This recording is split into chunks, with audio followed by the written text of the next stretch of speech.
Лейла Сұлтанқызы өзінің Instagram парақшасында күйеуінің қазасына байланысты пікір білдірді. Менің қайрекем, соңғы 3 күн түсім сияқты. Сенгімде, мойындағымда келмейді. Отасқанымызға 16 жылдан асты. Еркелетті икемдеді.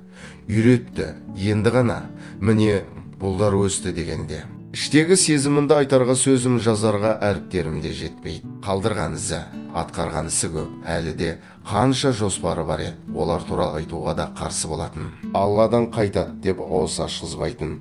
Сіздерге де жиі айтпайтын себебім осы еді. Қазірде иісі мұрныма келіп, сөзі құлағымда ойнап, көз жасым тоқтамай, қорқынышты түс көріп жатқандаймын. Ағамның кеткеніне көп болмап еді, ал енді бәйтерегім болады. Көңіл айтып жазып жатқан баршаңызға рахмет. Қазір отбасымыз үшін өте қиын уақыт, балалар үшін екі есе қиын. Ештеңеге шамамда, мүмкіндігім де жоқ, тәнім мен жанымда.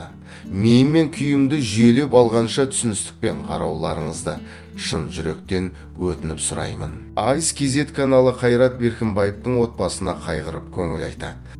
Егер видео ұнаса, каналға жазылуды ұмытпаңыздар. Видеоны ұсынған Айс KZ каналы.